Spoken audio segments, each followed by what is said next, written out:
to a major developing story out of Modesto.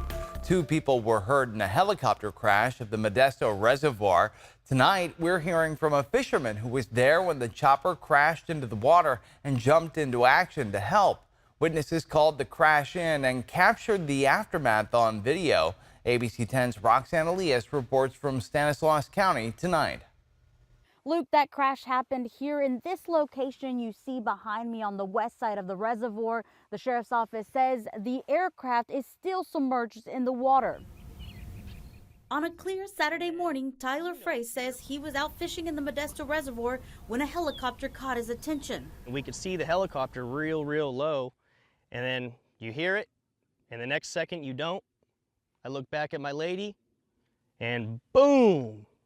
I look back at her and I say, did that helicopter just go down? Frey says he fired up the motor on his boat, headed to the crash, and started looking for smoke.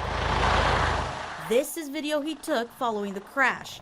He says the Stanislaus County Sheriff's Office arrived on scene within minutes. We did receive a call at approximately 10:57 a.m.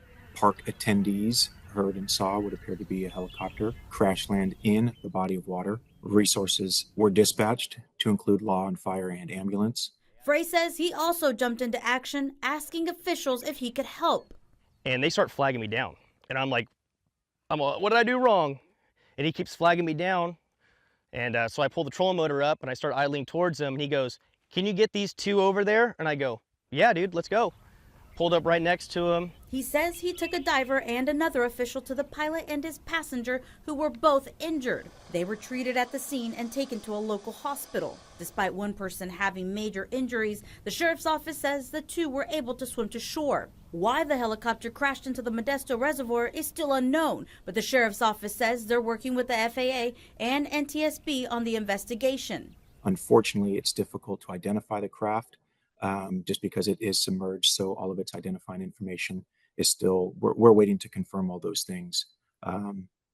It's hopeful that tomorrow we will remove the craft from the body of water, and then we can dig a little deeper into its owner and ultimately the cause of the collision. They loaded him up. Frey says the two men are lucky to be alive. He says the water can be shallow, and depending on the impact, they could have been killed. I'm not joking to you.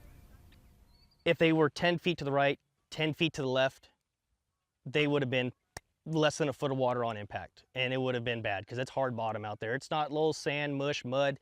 It is hard bottom. In Stanislaus County, Roxanne Elias, ABC 10.